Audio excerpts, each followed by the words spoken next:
So நாம் discuss பண்ண போகிற டாபிக் பார்த்தா self focusing of light without any arrangement for focusing light எப்படி தானே ஃபோக்கஸ் பண்ணிக்குது இந்த மெட்டீரியல் மீடியம் அப்படிங்கிறது தான் பார்க்க போகிறோம்.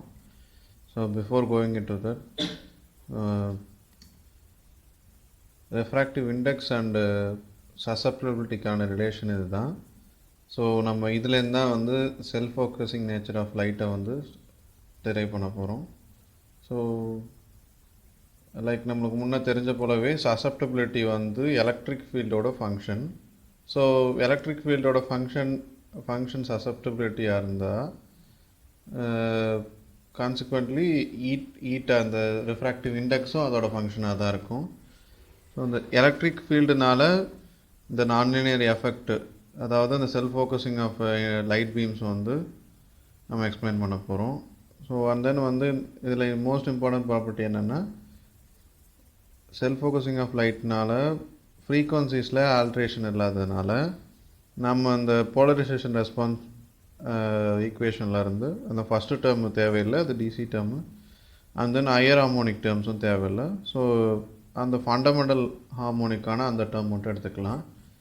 ஸோ ஆல்ரெடி சொன்ன போலவே அந்த ஈட்டாக்கான டேர்மில் நமக்கு தேவையான இந்த சசப்டபிலிட்டி டேர்ம் மட்டுமே Chi1 + 3/4 Chi2 E0 ஸ்கொயர் இந்த வேல்யூவை வந்து அதில் சப்ஸ்டிடியூட் பண்ணோன்னா இந்த லீனியர் டேர்ம் அது 1 + Chi1 மட்டும் லீனியர் டயலக்ட்ரிக் பெர்மிட்டிவிட்டி, லீனியர் மீடியத்துக்கான டயலக்ட்ரிக் பெர்மிட்டிவிட்டி அப்படின்னு எடுத்துக்கிறோம்.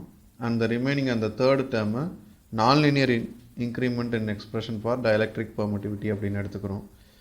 ஸோ ஆஸ் யூஷுவல் வந்து லீனியர் மீடியத்துக்கான டயலக்ட்ரிக் பெர்மிட்டிவிட்டியை வெளியில் எடுத்தோன்னா, ஸோ √1 + εnl/el பைனாமிலி எக்ஸ்பேண்ட் பண்ணும்போது இந்த மாதிரி 1 + εnl/2εl அப்படின்னு கிடைக்கும். லீனியர் டேர்ம்ஸ் மட்டும். அதுவே நீங்கள் ஹையர் டேர்ம்ஸ்லாம் அந்த அளவுக்கு சிக்னிஃபிகன்ஸ் இல்லாததுனால அதெல்லாம் ஒமிட் பண்ணிடுறோம், லீனியர் டேர்ம்ஸோட வச்சுக்கிறோம். அண்ட் தென் அந்த எப்சிலான் ரூட் ஆஃப் εl வந்து நம்ம η(l) refractive index of the linear medium அப்படின்னு வச்சுக்கலாம்.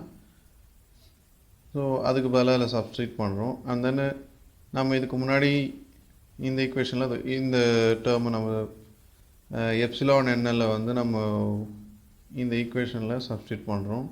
சப்ஸ்டிட் பண்ணதுக்கப்புறம் இந்த மாதிரி ஒரு எக்ஸ்ப்ரெஷன் கிடைக்குது. இதில் வந்து η(l), η(nl) E0 ஸ்கொயருங்கிற வேல்யூ தான் ரிஃப்ராக்டிவ் இண்டெக்ஸ்க்கான nonlinear increment in expression for refractive index. So இதுலேருந்து நம்ம என்ன இன்ஃபர் பண்ணலான்னா, ஃபார் நான்லீனியர் மீடியம்க்கு வந்து refractive index is directly proportional to the square of amplitude of the field. இது E0ங்கிறது வந்து ரிசால்வ் பண்ண காம்போனன்ட், எலக்ட்ரிக் ஃபீல்டோட ரிசால்வ் பண்ண காம்போனன்ட். ஸோ அந்த ரிசால்வ் பண்ணதில் வந்து ஹார்மோனிக் டேர்ம் எடுத்துகிட்டு இது மட்டும்தான், இது வந்து அந்த எலக்ட்ரிக் ஃபீல்டோட amplitude. So amplitude square directly proportional to refractive index of the nonlinear மீடியம்ங்கிறதுனால நமக்கு ஆல்ரெடி தெரிஞ்ச போலவே, so amplitude square is equal to intensity at the axis விட பெரிஃபரியில் வந்து லைட் இன்டென்சிட்டி கம்மியாக இருக்கும். ஸோ த பீக் இன்டென்சிட்டி வந்து ஆக்சஸில் தான் இருக்கும் ஒரு லைட் பீமுக்கு. So amplitude of the electric field வந்து ஆக்சிஸில் தான் அதிகமாக இருக்கிறதுனால அங்கே வந்து ரிஃப்ராக்டிவ் இண்டெக்ஸ் அதிகமாக இருக்கும். ரிஃப்ராக்டிவ் இண்டெக்ஸ் அதிகமாக இந்த டினாமினேட்டர் டேர்மோட மேக்னிடியூட் அதிகமாகும். ஸோ கான்சிக்வென்ட்லி இந்த வெலாசிட்டி வந்து டிக்ரீஸ் ஆக ஆரம்பிக்கும். அண்ட் டுவார்ட்ஸ் த பெரிஃபரி வந்து வெலாசிட்டி இன்க்ரீஸ் ஆகும். இது எப்படி இருக்குன்னா, ஒரு நார்மலாக ஒரு கான்வெக்ஸ் லென்ஸில் வந்து எப்படி இந்த ஃபோக்கஸிங் நடக்குதோ அது போலவே டுவர்ட்ஸ் த ஆக்சஸ் வந்து ரிஃப்ராக்டிவ் இண்டெக்ஸ் அதிகமாகவும், கிராஜுவலி நம்ம பெரிஃபரியை நம்ம நோக்கி போக போக எப்படி ரெஃப்ராக்டிவ் இண்டெக்ஸ் குறையுமோ அதே மாதிரி இந்த மெட்டீரியலை வந்து இந்த லைட் வந்து சேஞ்ச் பண்ணியிருக்கு. ஸோ அதனால் ஓவர் டிஸ்டன்ஸ் வந்து இந்த லைட் வந்து தன்னைத்தானே ஃபோக்கஸ் பண்ணி ஒரு ஃபைன் த்ரெட் மாதிரி மாறிடும். ஸோ இந்த ஃபோக்கஸிங் டிஸ்டன்ஸ் இப்போ ஒரு மெட்டீரியலுக்குள்ளார பாஸ் பண்ணதுக்கப்புறம் எவ்வளோ டிஸ்டன்ஸில் அது கன்வர்ஜ் ஆகும் அப்படிங்கிறதுக்கான ஃபார்முலா தான் இது. L = d/√(η_NL E0 square). And வந்து அட் சர்டன் லிமிட்டிங் வேல்யூவில் தான் இந்த செல்ஃப் ஃபோக்கஸிங் வந்து நடக்குது. ஸோ அந்த லிமிட்டிங் வேல்யூ அந்த த்ரெஷ்ஹோல்டு இன்டென்சிட்டி அதுக்கான ரிலேஷனும் நம்ம இதை சொல்லலாம். I = λ² η_L² η_NL d². So experimental investigation இதில் பண்ணிருக்கு. எக்ஸ்பெரிமெண்டல் இன்வெஸ்டிகேஷன் வந்து கார்பன் டைசல்ஃபைட், பென்சின், அசிட்டோன் போல் லிக்விட் சாம்பிள்ஸில் பண்ணியிருக்காங்க. ஸோ ஃபார் எக்ஸாம்பிள் நம்ம இதை அண்டர்ஸ்டாண்ட் பண்ணிக்கிறதுக்காக ஒரு 50 மைக்ரான் டயமீட்டர் உள்ள பீம் வந்து ஒரு 10 சென்டிமீட்டர் அதுக்கான செல்ஃப் ஃபோக்கஸிங் டிஸ்டன்ஸ் நம்ம எடுத்துக்கிட்டோன்னா 10 centimetre.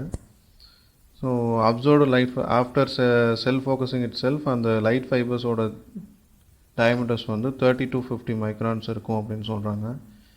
So not only 30 to 50 microns, even 5 micron அளவுக்கு இந்த செல்ஃப் ஃபோக்கஸ் ஆன லைட் ஃபைபர்ஸ் வந்து அப்சர்வ் பண்ணியிருக்காங்க அப்படின்னு தான் ஃபைனல் பாயிண்டில் சொல்லியிருக்காங்க.